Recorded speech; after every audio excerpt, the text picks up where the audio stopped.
We're with Chris Duffin, by the way, and we're going to be live on Twitch in a second here, I think. Yep. We're live. And we're live. With Chris Duffin, Kabuki Strength Systems, the creator of the Duffalo Bar and many other fitness bar contraptions. What all is in your inventory right now? I like to call it biomechanically sound barbells. There you go. Okay. It's products meant to improve positioning and also accommodating for differences in lifters, either mobilities, levers, things like that. But that way we can take out some of the negative stresses that are there by the equipment that we've been used to using, and take those out so that we're just focused on the adaptive things, that are going to get us stronger. And so that's kind of the market that we play in, and that's why we work with so many like sports teams and things, because it's really going to, if we can reduce potential for injury and increase the training effect, that's going to make a big difference. Yeah, that's what I was about to say. Athletes. It seems like not only your scientific description, but everything I've seen, you've almost gone away from powerlifting in some senses, even though that's your background. I mean, you're an OG of raw powerlifting. And your stuff clearly applies to strength sports easily, but it seems to heavily apply to the normal person. Yeah. So actually, obviously that's my background, and most of my education staff, things like that, have the same exact background. But there's, if you're training for a barbell sport, you're going to use a straight bar, right? And that's not going to change for powerlifting. It's not going to change for Olympic lifting. But for human developing well, for powerlifting, it basically has an impact on your off-season training or your, those periods. But your prep for a meet is probably not going to be using some of those as your core movements. I mean, some people that have significant issues will use them straight up to comp day, but that's a pretty small percentage of the audience. And so, we work with every professional sport in North America. 75% of MLB. It'd probably be greater than 90% if COVID hadn't happened, and kind of shut things down in the midst of us working those final teams. 600 plus colleges. Jeez. That's like all the big D1 schools. We've got. You'd be surprised the amount of professional players that have and use our equipment in their own training, not just in their the training facility, but right. We're getting a lot of those names because they're calling and ordering products for their home right now, right? Or have been. And so we work with, it's just pervasive throughout athletics. That was kind of one of our questions. We've talked to gym owners and we've talked to people who do online coaching over the last few weeks. We sort of threw our regular format out of the window while everyone's kind of locked away, and just had the opportunity to have kind of full conversations with our guests. As an equipment manufacturer, have you had a crazy amount of orders for home versus the institutional orders that you were getting before? Yeah, so it's definitely switched, and because my finger is on a lot of different things, some things are really down. Like my supplement company, not a lot of people are devouring supplements right now. Yeah. The commercial gym market completely dried up, right? Sports teams, not really much going on there with the colleges. We're doing, we're quoting on a few facility build outs and things like that right now. Mm-hmm. And as things are starting to open up, we're getting orders. But the pickup from that is the home gym market. Everybody's been really building that out. And I think that it's an interesting conversation to have, right? Because there's a lot of people, well, this is all a result of the pandemic, and this is, were you prepared for it? And I truly believe that nothing has happened because of the pandemic. The only thing that has really happened within the market changes, so we're talking business market changes, is it's just accelerated things that were going to happen in our environment and our society to begin with. Guess what? Those big commercial gyms that are, closing their doors or filing for bankruptcy, they were already hurting. Things were already moving that direction, mm-hmm. right? We were already starting to see supply chain issues with overseas people, and there was more American manufacturing coming back, which is driving up lease costs and warehouse space. Yeah. Distribution, what's going crazy right now? Forklift sales, semi-truck sales, full-size truck sales because of distribution. Work at home. It's been going for people have been doing that for a long time. It's just accelerated all these things. And this is like something I believed in for a long time, that there is going to be a shift, that people are going to move away from the large commercial gyms. There's still going to be a place for them, but the shift is going to be towards the independent trainer that's got a private small studio doing one-on-one training, to the person that's setting up their home gym. And I think all we've seen happen is that we moved forward 10 years. Yeah. Yeah, I kind of agree. And a lot of people we've talked to kind of talk similarly, where I don't want to call it like the great equalizer, but something's happening in fitness anyways, where, I went to a 24-hour fitness 10 years ago out by my mom's, and it's all machines, and there's one pyramid-style squat rack. And fast forward 10 years, I visited that 24-hour fitness again, and there's a whole like CrossFit-y looking section. But if you're really into that, if you're into wanting to really improve yourself in the gym, that environment's not going to suit you. The environment isn't there exactly. Yeah. So you're going to end up somewhere else, and I kind of agree with you. Another guest of ours thought big commercial might last a little bit, like maybe a Planet Fitness or something that's $10 a month, and it helps someone morally feel better to throw $10 in the bank and not go to the gym. But I have a gym membership, don't worry. But gyms more like what we're used to training in are still rare. I don't even know if there's one per city anymore. But do you think gyms like that will survive? Maybe like a Barbell Brigade or a Kabuki? I think those are going to survive. Yeah. I think that gets closer in the nature of that small independent trainer as well. But it's more of it's a catered environment to certain individuals and certain things, and that's gonna grow. It's still a much smaller space. Barbell Brigade and some of the others are much bigger. I think that you're still going to see some downsizing with that, just because of we're going to get more. More space is going to go towards warehouse and manufacturing, and just the cost of space long term is going to continue to go up. So the equipment and things like that are going to start changing and evolving to smaller pieces. Like you go in those gyms now and it's combo racks. You go in 10 years ago and it's monoliths and Right. True. And so you can see, if you take a look, you'll see these things. And it's like, oh yeah, I should have recognized that. Yeah. It's like the big commercial gyms have become kind of like malls. Yeah. There's sections. Very overbuilt and declining attendance. I noticed like JCPenney's isn't closing because of COVID. Yeah, right. Was going to close in the next few years or the next 10 years. Because the business cycle got them. They weren't able to keep innovating in such a way that, and it's same with Sears and same with Blockbuster and the changing environmental and social factors of the world. Right. There's some weird shit going on, and maybe one of you two smart gentlemen can fucking explain it to me. I was having coffee with my mom yesterday, and in California, there's curbside mall retail pickup. Yeah. Why the fuck would I do that and not buy online? Oh, shipping? Maybe. Well, a lot of places have free shipping. Yeah. I still got to use gas to go over there and wait for some idiot to bring me my pants. That is correct. I'm sorry. I'm a huge, people can say I don't want to buy from Amazon because he's going to be a trillionaire, but why would, by the time I think I need something, and by the time I get to the store, it's going to be 2 or 3 days later. Yeah. Yeah. Yeah. Why not just order it and have it at my door? I do agree. I'm kind of the same mindset. Like, he's a trillionaire because he came up with some really cool shit that I never came up with. So and he's also applied market forces in his favor stronger than anyone since Microsoft. And I'm not that against that. I do want to critique Mr. Bezos, as I ordered energy drinks 6 weeks ago. And you still don't have them? They just showed up yesterday. So, Mr. Bezos, if you're listening, I'm not very happy with you right now. Maybe you'll make up to me on my next one. Okay. I've got a hilarious story to tell about Amazon, just from my sister this morning. Okay. She ordered this hanging tent structure she's got a couple small kids. It doesn't matter what it is.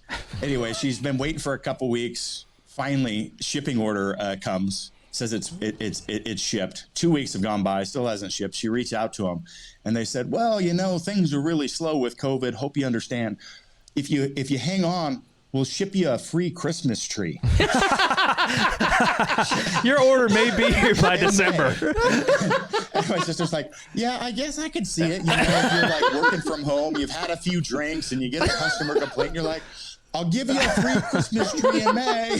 Yeah, the email from up top in Amazon is do anything to make them happy. Give them whatever. Whatever. I think Christmas makes true. them happy. That's true. So, I mean, it wasn't Amazon. It was a distributor through Amazon. Yeah. Sure. But yeah, she filed a report and got that. Yeah. Fuck you, Bezos. My energy drinks are late and I don't have a Christmas tree.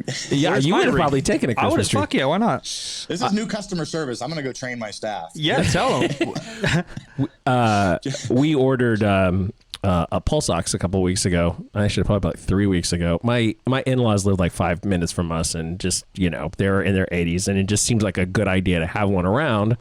And so I ordered it, and this was the estimated date, and it didn't come. And I thought, okay, well, I'm just going to cancel it and order it from somebody else. And it wouldn't let me cancel, but it would let me send a message. So I looked at other reviews, like recent reviews, of people like, I didn't get my stuff and I can't get there to cancel or whatever. So I sent him a message and said, hey, like, we're way past the date that was estimated, and I'd like to just cancel this order. And I get this message back like, oh no, like because of COVID, everything is slow and whatever. We'll get it to you as soon as possible. And I did get it about 3 days later, and it makes me believe that they were just backburnering as many of the orders as they possibly could. Maybe. And in hopes of like continuing to raise the price, I don't know what the story was. Like if you have a certain amount of stock that you're selling at, you know, $45, but suddenly the market jumps to $65, those sales that you made at $45 you're leaving $20 on the table for every one of them, right? Yeah. Yeah, 100%. 100%. Anyway. You've also, like, your training hasn't slowed down much at all, and you've actually had some pretty impressive feats over the last few months. Tell us about that. Oh yeah. Well, I set on this plan like 4 years ago. I think it was 5 years ago. Jeez. Anyway, it was around the time I was. Sorry, there's a long story here. Yeah, Jim, hit it. But, Sure, go. But we got time. I just, you know, launched my businesses and walked away from the environment I was. I was changing a lot, my personal life, all these sorts of things. And I was sitting there training for meets, you know, chasing the all-time world record that I, you know, would get here and there, but never hang on to. And I wasn't having fun anymore. Like, it was just not what I wanted to do anymore. And so I took a step back and decided, you know what, I don't want to compete anymore. I just want to do, like, chase things that are going to make me happy, that make me feel fulfilled, because a sense of accomplishment is huge for me. Yeah. And the sense of challenge is really huge for me. And, you know, part of the no fun of competing was I was giving up a lot because I've got these bad elbows. You know, I've had surgery on both, but like, it really jacks up my deadlift, my ability to, you know, be able to hang on to a bar when one arm is 6 inches from straight. You know, the bar's hanging out in front of you if you're not using straps. And then it fucks up your, excuse my language, your shoulder. So when you're squatting, so on, whatever. So I was just like, I've always wanted to be able to hit that 1,000-pound deadlift and 1,000-pound squat. So it was crazy. I wanted to do both for reps, and I like keeping, like, my things close to my chest. So I just announced, hey, I'm going to go for 1,000-pound deadlift. And so I trained for 9 months. I was already over a 900-pound deadlifter, and I hit 1,000 pounds for almost 3 reps on the deadlift. It's still the standing Guinness World Record for sumo deadlift. I did it as an add-on to a meet, and we did all the things with having a mayor present and yada yada. Anyway, but I was wearing straps. Is the only way I could do it. So was Thor. That's everybody. So yeah. was Thor. We could talk about that too. You know, it is what it is. Well, that's why I went for the Guinness World Record, because I'm like, well, the Guinness World Record is for a deadlift is held by strongmen. They use straps. Yeah, makes sense. So I'm like, well, why don't I just go after a Guinness World Record for a sumo style deadlift. Yeah. They have sumo style deadlifts for like a minute or other like records. So I'm like, let's do that. And that way I can take that out of it. And in my mind, it's legitimate because it's already there. People use straps. Right. So then the plan was to go after a squat. Now, if we think about this, the whole thing is still all about developing axial load tolerance. So this is a really long training plan of being able to, be able to withstand forces through the spine, which basically is all of powerlifting except for the bench press, right? And so I spent a number of years like continuing to work on my axial load tolerance. So there was a lot of like other feats, 30-day challenges and other stuff in the mix.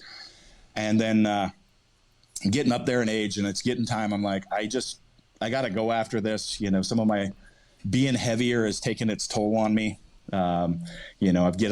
Blood sugar levels are getting worse. A few things. I'm like, I got to go for this. I'm going to be 43 and it's time to do this one last thing and get it done. Nobody has ever done 1,000 pounds for reps for both the squat and the deadlift. And actually nobody's ever completed both just for a single. Yeah. I think Thor could at any time. Probably so. Yeah. Because he did do 1,000 pound squat in comp and got red lighted, which so we can say he's done it. Yeah. But no one's done it for reps. And so spent this last year training specifically for that and, changing the movement. We could talk training approach, but that's not, we'll just keep it short right now. So spent the last year training for that. And then I was supposed to do it in San Diego at the Ursa show. And this is right when everything started to hit. So the timing just ended up being like just crazy, surreal, right? Because that week it got shut down. So we replanned to do an event at the gym. Then they shut down, all the gyms. So we just did it with just our staff to stay within 20 people present. And then that was done on a Saturday. And then Monday, everything was shut down. So if I hadn't done everything to pull that off on that date, it would have never happened. Yeah. Because I could not repeat this training cycle. I could not extend this training cycle. It was then or never. And I definitely wouldn't have been able to train for another month through it in that style through all of this. But anyway, long story short, I said I was going to do 1,000 pounds for 3 reps. And I did 1,000 pounds for 3 reps on the squat, or 1,001.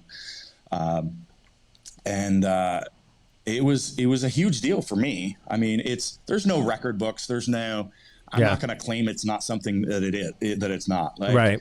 These are gym lifts. They're whatever. Yeah. But I don't care. That was my goal. That was my objective, was to be able to demonstrate, not that I just could do this once. It wasn't quite locked out, or it wasn't this. I hit it for fucking reps. Okay. Yeah. So yeah, you got the weight in you. So that was the intent, and I was really proud of it, and also I called it grand goals. It has a lot of meanings to me. So a lot of what I try to do, with my book and just the speaking and things that I do, is trying to motivate people that you can accomplish and achieve greater things in life if you really set down a commitment. First, you got to understand why you're setting a commitment, because it's going to impact the other things in your life. But you can accomplish way more than you think that you can. And so that's the secondary meaning of grand, is just over the top, crazy, big, gnarly, nasty goals. Just go after something just wicked awesome, and you can pull it off. 4 years ago, I couldn't say it publicly. I would have been laughed at, even as being an all-time world record-setting, power lifter. I'd have been laughed at for saying that. Yeah, strength standards have changed. I mean, the bar is constantly being pushed. You know, when's the first time someone scored 1,000 raw reps or whatever? Within the last 4 years, right? Raw, it's new. All this shit is so new. He did 1,000 for 4 reps. Yeah, what a freak that guy is. I mean, it's just nuts. But that's the secondary meaning of grand, and it's been that was big. after that night, I posted a video of just me talking in my car because I was, there was an outpouring of just tons of great comments, online. There's always trash talk too, but I've had so many people reach out through me through the years and, say that, I've helped them with like not committing suicide, starting their own business, like huge life-changing stuff. And it's pieces like this. That's what I'm trying to grasp and hope people understand, that you have control of your environment and that you can impact your will on the world. And I had probably about 500 DMs from people with stories like that were shared with me that day following my squat. People saying they were crying because they'd connected so well and with what I'd done and what I said through the years, and that it meant so much seeing me, go out there and do that. And so there was just so much emotion. Like, one, I just accomplished something I've been training for 4 years. Yeah. And just spent a year and going after. And then to have like people actually really connect with the deeper meaning of what it was and share their experience was just like something over the top for me. And so, yeah, it's a video of me like being all soft and crying all over the place and, all that stuff. But, I just wanted to thank everybody for, their, what they'd shared with me. And that was that. So anyway, I feel like that was in March. Yeah, so. I feel like the beginning of a lot of that, at least like your business sense for sure. You'd been powerlifting for a long time. Was the last time at least I chatted with you face to face. It's so great to see you guys again. Yeah, it was a while ago. And we've all gone through different moves and switched corners and U-turned. Some things have changed. Let's say. But you talk about fulfillment, and you seem. You've had a really unique life. We talked about your life a little bit more and your growing up last time we chatted. I think it's in your book, and I think you talk about it on your own. We've obviously talked about programming and lifting and your equipment. You seem very self-aware. You're obviously an intelligent dude. You're talking about fulfillment, and I'm not that old, but I've considered myself really self-aware since about 22. Been in therapy my whole life. I can't stop fucking thinking in my stupid head. I'm only 31 per se. The word fulfillment is like easily defined, but it's so hard to grasp, right? Like, how do you even choose a goal, or it seems like this is something you talk a lot about, or the deeper meaning of these things. How does someone choose a goal that they know fulfill? I've gotten critiqued forever on the internet because I don't like competing in powerlifting, and everyone's asking me where my next fucking meet is. I say, I don't know. I don't really care because I get zero fulfillment. People, I've said for the last year, this is my last meet, and I got comments every week. When are you competing next? Yeah. Are you going to do the 500 rep squat challenge? I'm like, no, I'm done. Yeah. So I got to say yeah. I've never had fun at a meet. I've either you perform well and I say, okay, I did my job in my training cycle, cool, or I perform shitty and say, well, that fucking sucked. I just wasted it, a year of my life. Like, I've never lifted something and felt awesome.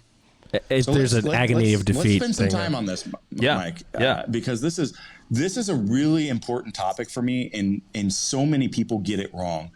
I just really get frustrated when I see people, and I don't want people to take it wrong that do this sort of approach, but like bucket list goal setting and things like that. Here's 50 things that I want to accomplish in my life. Here's, I see my neighbors, or I see this. I want to be more successful than the people that I went to high school with. I want to, you pick these bright, shiny things that are coming at you, and you don't understand why.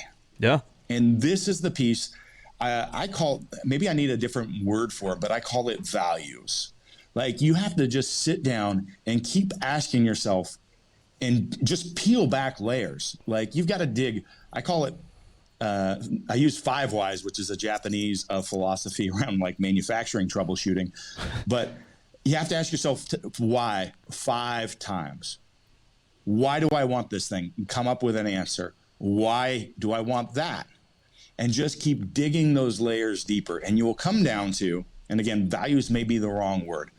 But I mentioned earlier, there is things with grand that were fulfillment for me. So one is a sense of accomplishment.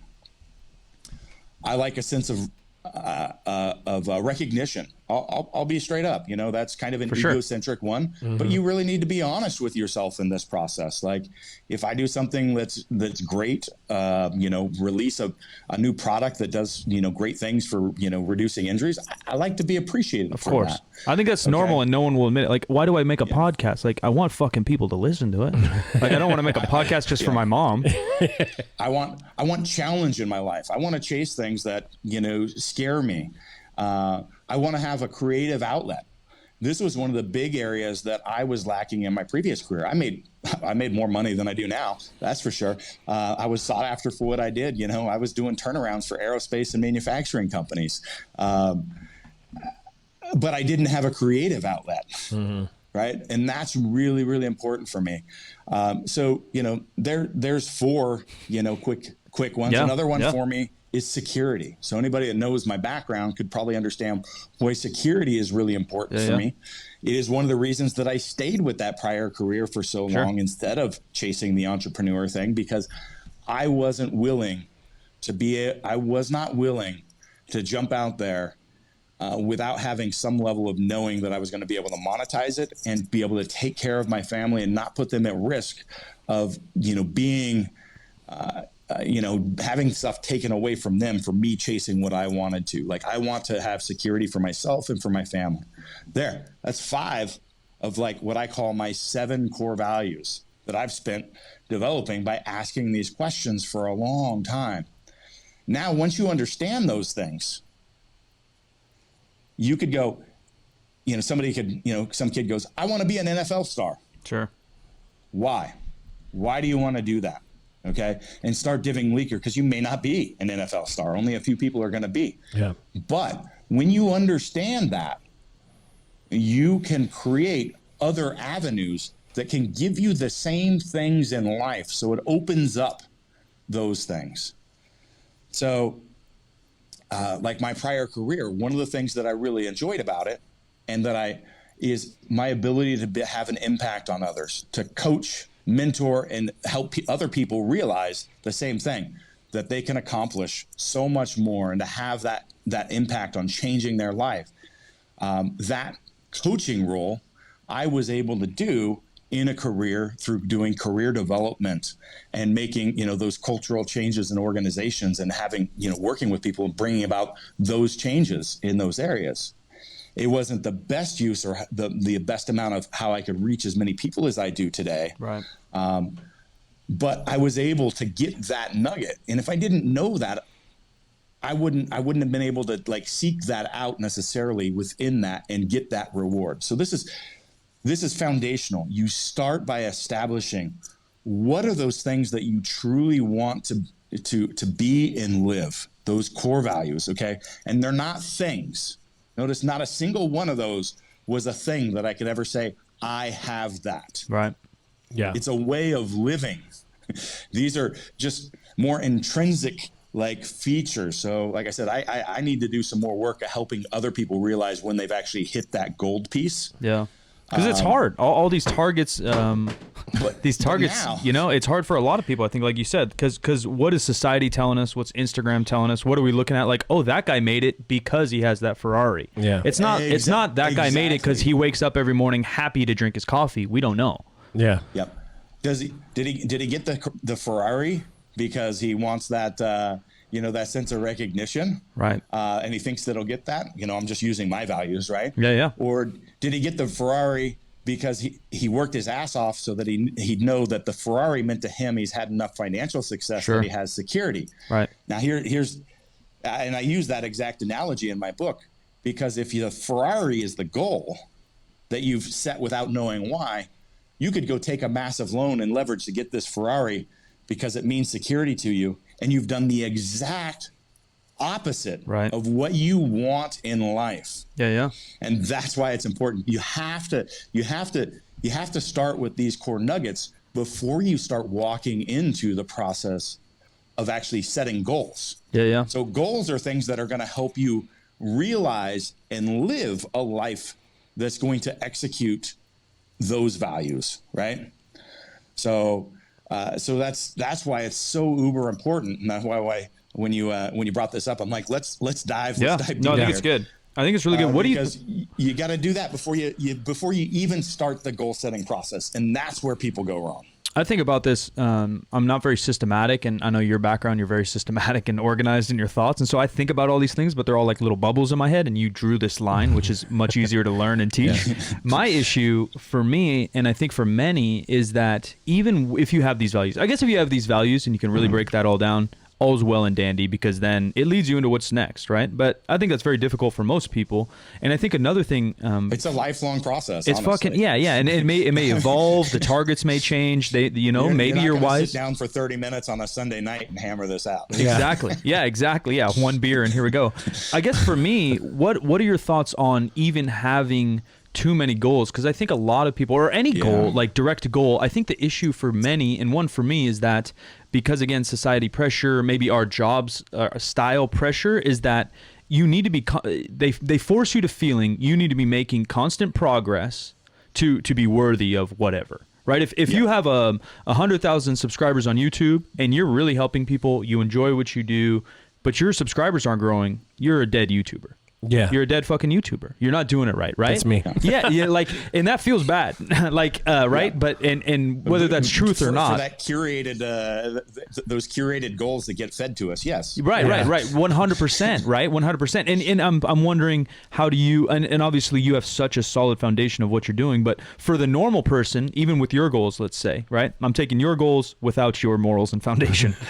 I wanted to do 1,000, and then I ended up doing it for some reps. Well, I better do 1,005 next year.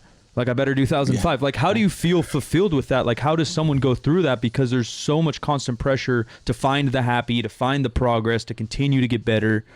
Do you just switch your vision to something else? No. So if we set and understand that these are the values, then we can understand there's a lot of output to this. So a lot of different ways to achieve it, right? So this is like problematic for a lot of athletes, like when they hit retirement, right? And or injury, like it gets taken away from them. Where do we go now? What do I do now? I mean, we know people like this, right? Yeah, everyone. Me. They're trying to Chris. Figure out this path, like huge things of, they're not what they once were. Where do I go? Yeah. And it can lead to a lot of depression, suicide, all sorts of health issues. And it's something that so many people keep like pegging me on with my lift. Like, well, what's next? Well, why don't you go do this? Right. You're not going to just quit. You can't, you're not going to be able to. And you don't realize I just listed off those values and I listed how the grand goals fed those. Mm. But I have a whole lot of other ways that I can chase that. So, like right now, I'm refocusing on my businesses. I'm helping my wife kind of establish her own brand, which is kind of a cooking and lifestyle related. It's going to be like on Northwest cuisine and stuff. Cool. And we've always, some challenge in front of us. Well, it's on hold because of COVID right now. Yeah. But we're working on our pilot's license, so we can go do that and be able to have the ability to see our family and travel and film different pieces for her content piece. Mm-hmm. My creative outlet, my those accomplishment and things. I got to get my epic 4-wheel drive vehicles done up and start getting into that. I have so many things that I want to chase that actually the lifting was really interfered with. And I just purposely was able to set those aside. So because I couldn't chase, this is your too many goals thing. I couldn't chase all of that at once. Right.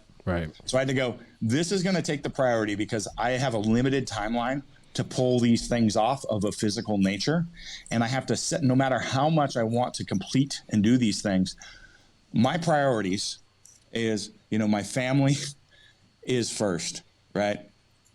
And then it comes to those things, comes to my work. And now it's kind of reshifting a little bit where literally my training right now, I'm down 30 pounds right now. Wow. And it's basic bodybuilder training. And I have no worries about it. I mean, I did walk out and do an 800-pound deadlift this last week just because I haven't deadlifted for a year and a half. But I don't want to go do an 1,100-pound deadlift or 1,050 deadlift, or that I'm able to get all the things that realize those values once you understand it. And it's just a reframing of the goals that I'm currently chasing to live those values. Yeah. And yeah, that's too many is definitely an issue. And the cultivated, curated crap that gets fed to us. Yeah. Be different, be unique. Yeah. You know, get this, have this car, get this brand cologne, and get these designer clothes. You're going to be so different, just like everyone else. Right. Exactly. It's a consumer-based society we live in, and so it makes it really hard to walk this path that I'm talking about. And unfortunately, most people will not be able to do that, but those that do will see great success. And it's huge just in the entrepreneur. You mentioned the entrepreneur porn, you know, the hustle porn. Yeah. You know, just like you're not doing it unless you're, you know, you're in the grind 24/7, and this is how you got to live so that you can get your mansion and your fancy car. And that's what you really need. Well, no, that's not what everybody really needs. Right. And if you don't get those things, like, how much of a failure are you? Right. Yeah, I tried to do like, I'm so like passive aggressive, but I think I'm almost too mild sometimes. Me and Connor here shot a video maybe 3 years ago now, where I said I bought my dream car. And it's a 1990 BMW. And it is my dream car. It's a little E30. You whip it around fucking corners. I feel like I'm playing Mario Kart. It's so fun because every other YouTuber did their dream car, and it's just, they don't even like cars. They just bought the most expensive car they could afford and then put it all over YouTube, which is much different than I worked a job from 5th grade to junior year of high school so I could buy a $7,000 BMW when I was 17, right? Like, I just love BMWs, where these other guys never looked at a car. And I'm not a mechanic. I don't fucking know everything about cars, but I've enjoyed cars my whole life. And then you buy something, right? I do agree with that. How do you think that fits into like the normal person? Like, obviously society's fucking us because we have all these messages sending us in. And then I think society's fucking us another way because we are caught up so much. And I think security for you means almost something different, but we all want some security. We all go our whole life trying to work and like build a life. And it's hard. Obviously, with some Corona stuff, it's hard. But people are so focused on career, then maybe making a family. How do they fit that in with like what really fulfills them? Like, if the state job over here that I don't like is going to pay me $100,000, and if I start my own shit and I have no talent or no, you know what I mean? Like, you had a big base. You were known in the strength community. You're obviously very strong, very knowledgeable in the strength world. I'm lucky in that sense too. I was kind of raised in the strength world since I was like 21 with Jim and everybody. I was kind of planted in there, but a lot of people can't do that. You know, they just have to worry about the paycheck and then go home and drink their pains away, I guess. Yeah. Well, I mean, it's just sitting down and understanding those things. I mean, even in like this, you know, the entrepreneur business world, you know, we talked about Jeff Bezos going to be a trillionaire. Yeah. Like, I like nice things. I appreciate them and I have them and I'm okay with that. But my goal is to be able to create a lifestyle where I have those things that I like, but that is not to have the most and make more is not the case. I want to create time so that I can do the things that I can enjoy. Yeah. I can spend the time with my wife and my family, and we can travel. I can go four-wheeling, you know, like I said, that's why the flying thing fits. Like, these are all doing things, and I want to have the time and space to be able to do that. I don't need to be a multimillionaire. I don't want, like, it adds no value to me to just have more and more and more and go, well, I need to chase it bigger. You know, like in knowing how big, you know, working a lot of different companies, to me, like culture, environment, the people that you surround yourself with is much more important. So like, I know for a fact, like I want to have my company grow to a certain amount. I don't want it to be the size of Rogue. Sure, I don't want it to be like these. That's phenomenal. I'm not knocking what they're doing. Everybody has different goals. But for me, I want to be able to preserve and have the best quality environment for the people that I work with, that I influence, right? I want to be able to have them have control and ownership and really love and own their job. And then that makes great people, you know, around me, right? Because they're going to be drawn to that. And then that creates this environment. I'm able to fill my life with people and things, and work is no longer work. right? Yeah. It's just doing. And so that's kind of all over the place there as far as an answer. No, I think it's a great answer because it's just so hard though, right? Coming from an athlete mindset. But that's not what you're told. No, right. Or even just a powerlifting mindset. You earned $1 million, you got to go for 10 million. Right. You got to go for, like, no one ever got into powerlifting said, I want to pull 500 so cleanly. And I just want to do that week after week. That's going to fucking be awesome. No one's ever said that. Not a single soul. No. And like, I have taken a little pride because I've never been the strongest dude. Like, I've done okay in strength, but my lifts are kind of clean. Like, I look kind of aesthetic pulling it, and there's no sport for that, and there's not even a high five for that. But I kind of like that. But no one's ever said that. So it's hard to translate that into our personal lives or our businesses or, it never feels like enough is enough because, again, all these shitty pressures from who knows who. So again, it gets back to understanding those things. You know, if you're working a job and making a paycheck and doing your thing, like, you can still have like an amazing life that fulfills like the things that you want if you do the time of really understanding that, right? 100%. Because it's usually at the end of the day, not everybody wants to be that hard driving, a personality that's working, 80-hour work weeks, but they're, flying a jet or whatever it is. Right. Yeah. So, even in our social media era, these people, part of it, I think, is self-awareness of the people leading that vibe, whether it be these entrepreneurs that are talking to their cell phones, Instagram stories all day, but they're so busy somehow. But they have enough time to Instagram story all day. Fuck, I lost my thought because I just that's me passive aggressively just bashing everyone. True. Yeah, no, 100%. Because of those people, and because of the authenticity of those people. One, I think a lot of those entrepreneur-y type people aren't self-aware, and two, they're not actually authentic because they're not telling you like, yeah, man, I'm really not happy. they don't talk about how difficult it is. I Twitch stream every single day this whole lockdown because I know so many people are at home, and I'm just like, all right, if I can connect with 10 people and we just chat about life, sometimes we're messing around, sometimes I'm happy, sometimes I'm sad. Like, I haven't been happy for 50 days straight. No human is, right? And on Twitch, it's live, and I'm sitting there face to face with this chat, and some days I'm like, yeah, man, I'm really not doing good right now. Like, you can't lie, but these entrepreneur guys just lie their way around. So then society is obviously influenced by, the Ferrari and the Rolex are making him happy, and he's doing whatever the hell he wants to do. What a dream. This whole conversation kind of has me thinking about, we had a sports psychologist on much earlier in the run of this program. And one of the things he talked about was working with athletes whose careers are over as athletes, as professional athletes, and how difficult that is because their self-concept is limited to that themselves as an athlete, their self-image, all of their thoughts are wrapped around that, and they don't have the bigger view. And what you're talking about is really having the bigger view. This is, how does this stuff fit in and accomplish my goals? But at the same time, I am not so bound by them that it has to be, the 1,005 next time, or the, whatever. You can get out of the pattern. Something is going on with the computer right this second. Yeah, you cut out there for a little bit. Stand by. The recording stopped too. Oh, great. Okay, we're backed up on two different.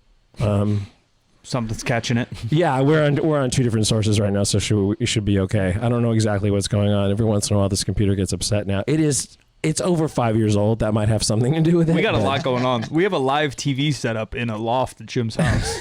There's a lot going on. Yeah. Where are you guys living these days? Sacramento. Yeah, in Sac. Okay. Yeah, this is kind of my home, and obviously it got like popular because where we worked and where we trained. But I've been here 25 years, and so mom's here, and much like you, family's kind of everything. Mom's the only real family I have, so I've never moved. I think Jim's similar. He grew up a little bit south of here, but kind of been a Sacramento guy our whole lives. I was just wondering because I saw you training at Barbell Brigade quite a bit. So. Yeah. Bart's just such a good buddy of mine, and they always allow me to stay at his house. And it's an hour flight, so I'd fly down there and mess around when I can, shoot some content. But I honestly don't like LA. I don't like LA at all. I feel real bad saying this, but it's like when LA is going to be locked down for so long still, and I'm like, well, I guess that's what you get for living there. I can't. I don't. Of all the places to choose to live, like LA just does not hit it for me. Yeah, me neither. You're still in Portland, yeah? Yeah. Yeah, that's where I was born, and my sister's still up there. I love Portland. I love Seattle. And Sacramento's somewhere, weather-wise, not the same, but I think vibe-wise, we're more in touch with like a Portland and Seattle, and so I'm definitely into that. A little more relaxed. Excuse me. We have the problem of not figuring out how to integrate our waterways into our lives here in Sacramento. Like, we have 2 major rivers and they do all right, yeah. But not what we could be doing. Certainly not what Portland does. Yeah, Portland is different. Both those cities are just so pretty too, and we're pretty. We have some trees, but Portland, a lot of trees. Yeah, but Portland and Seattle, I feel like if you've driven through it, they have their own like sense to them. You drive through it, and you're like, oh, I know I'm in Portland, or like I know I'm in Seattle, which is really, really cool. Well, you guys are welcome up here anytime, by the way. So that'd be awesome. That'd be great. Check out all our stuff. Yeah, come play with all the toys. We're still going, Jim? Yeah, we're recording somewhere. I don't know why don't use that. I'm just trying to save this file so that I got at least part of it. We're recording with a Roadcaster, which actually lets me do a full backup, and then we're streaming, and that's being recorded as well. So we have like 3 different recording sources, and they're like, I don't know. I lost track how many computers are up here at the moment. A lot. Well, I guess it's good we're recording on this end too, then. Yes, yeah. exactly. Exactly. Yeah, future fitness we talked into. What's the future of what you want for your company? You seem to, right off the bat when you open, kind of already have that niche. And something that's interesting that's happened in fitness is niches, they like grew. And then not only is the niche of powerlifting grew a little bit or grown, it's now bled into everything else. Right? Like old school strength and conditioning coaches, I felt, were just like old buckos who kind of like some barbells, but now they're more like science-y-ish, for lack of a better term, evidence-based powerlifters, really. That's what I feel like every guy is, and that's kind of, directly where you kind of fit. You're an evidence-based, logical thinking powerlifter that's now bleeding into pop stuff. You're helping moms to squat a little bit better alone with the athletes. Is that the general direction you still want to go to kind of expand in a way? Yeah, so I have a pretty long-term vision. I'm not sure how much I want to share. Yeah, do what you want. Yeah. But, the things that I see happening in the environment is, real estate cost is going to continue to grow up. So that's going to affect things.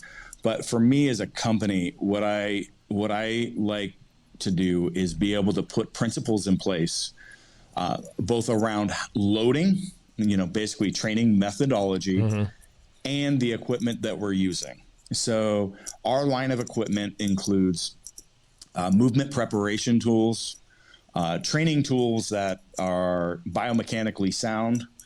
And then we do, as a coaching service, we manage all those variables in training. We've got a database that does a lot of statistical analysis and feedback for our coaches on that process, so that they've got the information. And we want to create that into something that we can be able to have other people use to virtualize that. So you've got basically a more holistic piece.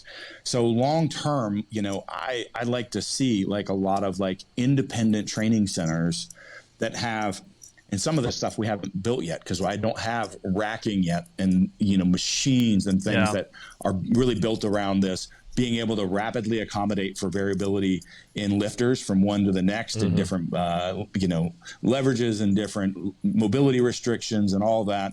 That's yet to come. But it'll be an entirely holistic gym, but an entire complement of equipment that achieves that.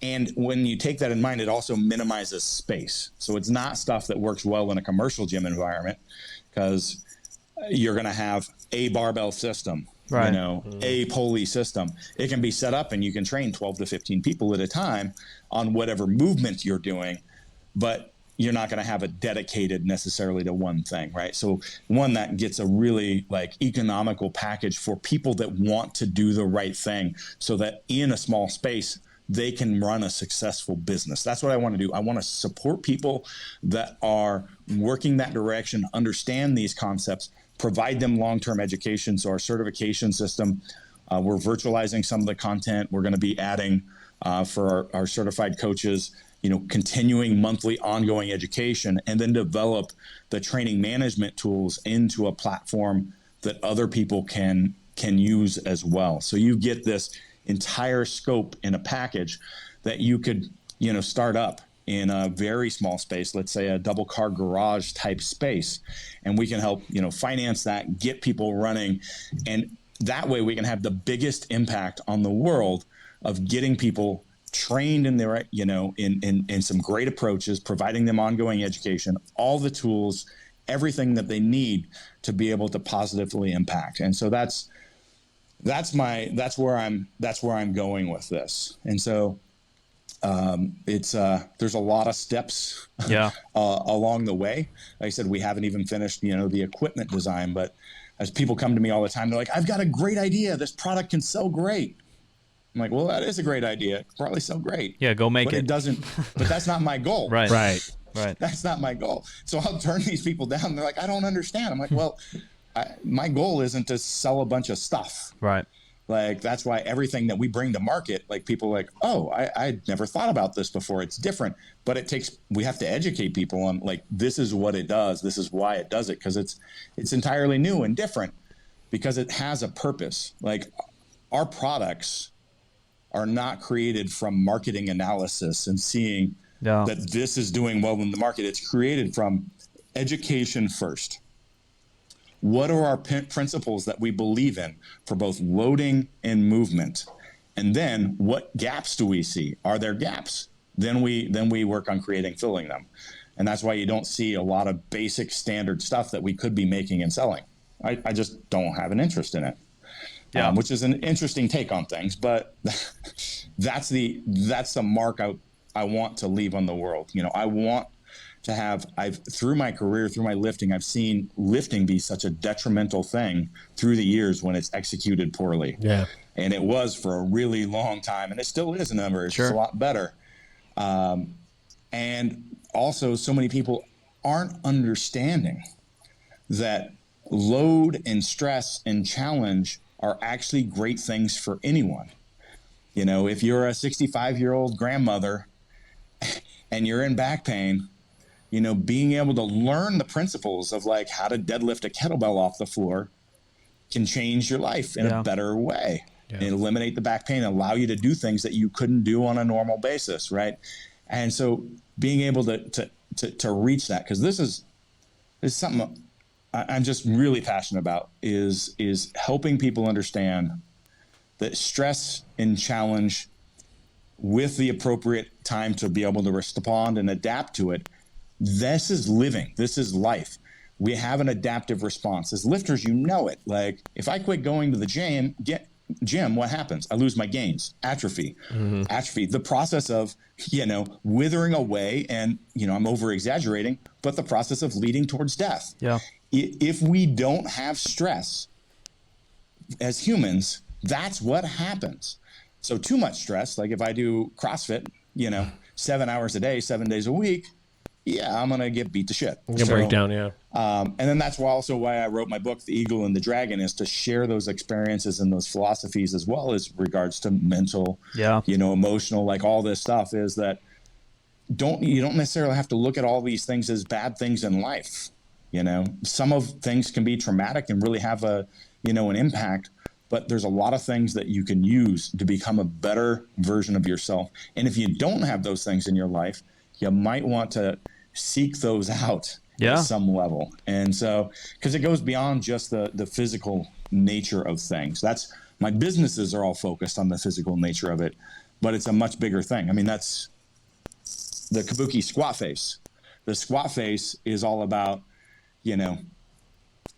we can provide you the equipment, we can provide you the methodology, but at some point you've got to put your game day face on, your mental face, and go take on those challenges too. Yeah. I don't want to hang out or meet with people that haven't gone through some kind of mental stress, fatigue, recovery stuff. Like, not that they're soft, but I either think they're, one, too dumb and not self-aware, or two, they don't know how to accomplish anything. Like you said, like, you have to go through the work, and that's the same as the deadlift. Like, I also don't want to talk to the guy that deadlifted 700 pounds without trying. I want to talk to the guy that took 10 years to deadlift 700 pounds. Yeah. Like that dude's been through that shit. And the same thing goes for the mental stuff like you talked about.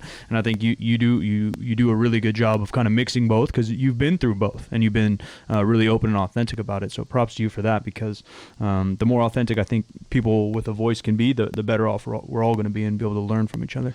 I think too, though, over the last few weeks, the guests that we've had on, everyone has had a like specific singular vision of the way they want their business to going forward, and they've known what their goals were, and they were working very hard at staying consistent to those things, as opposed to, oh, here's an idea over here, oh, here's an idea over here, and like kind of being all over the place and not really focusing their efforts on the things that are going forward. It's not like you're going to ignore a good idea that comes out. You're going to look at it and say, is this consistent with what I want to do going forward? Yeah, might pass on it. Yeah, instead of it's like, oh, well, no, it's really popular right now. It's like, yeah, but like things that are really popular right now are probably not going to be really popular for a long period of time. You have to be kind of anticipating the market, and you have to be, like Mike said, like true to yourself, right, and true to your vision.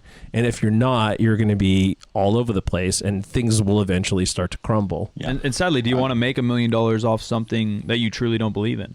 Yeah. And the sad truth is there might be a lot of people that say, fuck yeah. And those kind of people, you should probably unsubscribe from this podcast and never meet me in real life. But I think that's an honest thing, and that sucks. You know, that's a hard pill to swallow, that some people do just fucking suck. They'll make $1 million and not care how they made it. Where I like to think I'm a little bit more like you, Chris. I'd be fine as long as, I got a roof, I got some food, the homies and my mom are taken care of, and I'm doing what I want and actually believe in what I'm putting out there. Yeah, it's really important to me. Like, this goes back to the death of my father and the death of my stepfather, who raised me, and it happened about a year apart. And they were both like great men. And as far as like loving, caring, they had a lot of issues. If anybody knows my background, there's plenty of things that you could say bad about either one as a parent. But at the end of the day, they were really good at heart. And when they passed, there was nothing. I mean, it was like the song "Dust in the Wind." Like there was no mark left on the world behind except for their children. Mm-hmm. And their children were left with, again, kind of an indifferent, like there's a lot of good, but there was a lot of bad. Like the only people that they affected was the children that they brought into the world and helped raise. And there was really no greater impact. So for me, like that's a driving home. Like that's a big thing for me. Like I legacy want to make a mark on the world and leave it better. Yeah. Leave people like they knew I was here and I did something good. And that is a huge driving factor for me. Makes sense. I don't know. I feel somewhat the same way. And for me, my turn was kind of around death as well. When my best friend passed away, and like he was very beloved by a lot of people. He had really impacted a lot of people's lives. And it said at the time, like, what have I done? Number one. And like, if I die tomorrow, like, are they going to be able to get pallbearers? I mean, like how many people have I influenced at that point? This was, 2007, 2008. How many people have I influenced that would show up? You know what I mean? That if I was important enough to them, that they would, that they would give a shit if I was, 6 feet under. Yeah. And that's been very motivational to me since then. Yeah, it's hard, man. I think we all want similar things, like best friend when I was 18 and my dad when I was, 22, 23. And I don't talk about like the particulars a lot, and I talk generally because I'm really good about like thinking about my feelings and not feeling my feelings. But Jim was there. Actually, I remember Jim strongly, and we did a public memorial for my dad. Yep. There might have been over 1,000 people there. It was one of the dumbest things I've ever seen in my life, and obviously it's just a blur in my head because I'm just worrying about my mom and everything's going wild. But we walk into my high school basketball arena where he was, he ran leagues for free, and he just was highly committed to the community. And there's like 1,000 people. There's like kids I played against in basketball 5 years ago showing up at my dad's funeral and shit. And I'm just like, what the hell? And you go through anything. And I think any three of our instances or anything of that nature, when the feeling is that it's too early, like right when it's like not kind of supposed to happen. I haven't been through a lot of deaths, but that were like, I don't want to say planned, I don't know what the term is, but you know, when grandpa's when grandpa's 75 and he kind of gets cancer, you know, things aren't going well later, right? If things are unexpected or sudden or whatever, it really does kind of shift your thinking on how you treat people and how you act. Like what's the point of any of this if you're going to be a piece of shit? That's kind of what it came down to me.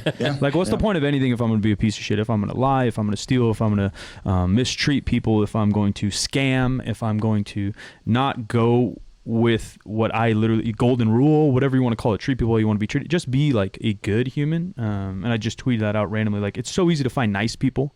You can grab a beer with 99% of the world and they're going to be good enough to have a beer with. But how many good people can you find on the planet in your personal life, business life, or people you look up to? I think it's insanely rare. And you setting your goals and foundations and morals, and hopefully just even having some people think about that, I do think leads to that. Because when your actions, your words, your morals, your foundation, when they all line up, and if you know, there's mental issues and there's a lot of other things that come into play into this world. But generally speaking, if all those things line up, even just your actions and your thoughts and your words, if those line up, you're probably going to be a decent human. That's a big issue, I think, a lot of times, is people's actions do not align with their words. And I'm a big believer of walking the walk. So and it goes. I do the things that I do. It scales up and down. It scales up to you know, relationships and family and morals, and it scales down to, hey, I really want to squat 500, and if you never even try to squat 500, well, fuck you. You don't have to squat 500. Like, it's okay if you miss it, but if you didn't put your foot and effort in that thing, fuck you. Like, why even say that? No one gives a fuck. I'm not the hugest fan of people stating goals and then like letting that be the release. You know what I'm saying? It seems like I was thinking the exact same thing as Mike was talking about that. Like, I'm just, you know, I'm 4 days into, you know, starting this transformation, and I'm going to lose all this weight and do all it. And then next month it's on to something else. And it's hard. It's hard because there's obviously social pressures another thing, and we can't always judge intent of someone if they truly with their intent of their words or their intent of their actions. But it does become a lot more clear if we have good humans and we are all those things line up. Who knows? Absolutely. You mentioned your book. It is an insightful read. I recommend it. It would be on the set with us, except that it's in storage because we were in a studio before this all started, before the whole COVID thing started, and moved everything home like right at the beginning. Apparently, I have impeccable timing about one thing in my life, and and that was moving. Take credit for it, Jim. Take credit for exactly. You need to own that shit. I apparently. Because it was on the set of the other show, or in the other set of the show. We sort of recreated it here a little bit. But anyway, it's an insightful read, and it's a good. You really had a lot of self-examination in that process, I guess. And there's a lot that I covered that I've never covered in podcasts, as you know, because you've been with the ones like I did with Mark and read the book, and there's substantially more depth that I saved for that. And really tried to make it be something that is a useful tool. I was really cognizant about what am I doing for the reader, and writing it in that, and not like, oh, look at me, I've been through this, I've been through that. Like that doesn't accomplish what I was hoping. And so it's been great hearing the feedback that I actually hit that point. Like people are actually using this as a tool to both inspire and make changes in their life. Yeah, for sure. Where can people find you? You know, you can just type my name in Google. There you go. I'll pop up. But the two places I interact at most is Instagram and LinkedIn. Okay. So You just type in Chris Duffin, but it's mad_scientist_Duffin on Instagram. You can go to Christopher Duffin or chrisduffin.com, and there'll be a link to both all my companies as well as social media links to the book. You can actually get a free Audible download of the book if you go through my website as well. Sweet. Oh, awesome. It requires you to sign up for an account, but it's a pretty good deal because you get that book and another book for free. So that's great. But if that's not for you, but whatever, that's fine. People love free things. And then Kabuki Strength is my main business that I'm involved with, but also work with Barefoot Athletics for basically minimalist type footwear, because I'm a big believer in foot health and strength. And I am a supplement junkie, which is Build Fast Formula is some great supplements that I'm a part of, that company as well. So, but you can find all links for that, Christopher Duffin or chrisduffin.com, or just Google me. It's pretty easy. Awesome, man. Thanks for coming on, and thanks for opening up. We were only going to talk about the future of fitness, but I think we spit a lot of things that hopefully at least make people think. Times like this, people are stuck alone, and hopefully they use that time to have productive thinking rather than just getting drunk. Yeah. True. We covered some good ground. I appreciate it. Was a really nice discussion with you guys, and great seeing you guys again. Yeah, it was good seeing you too, man. E-seeing you. E-seeing, yes. Which might be the norm. Ladies and gentlemen, be sure to give us a rating and review. Brand new show every single Wednesday, Spotify, iTunes, wherever you want to go. I'm Silent Mike, wherever you want to find me, YouTube, Instagram, etc.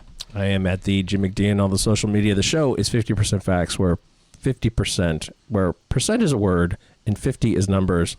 You can find us that way on Instagram, and the website is also the same. And we'll talk to you next week.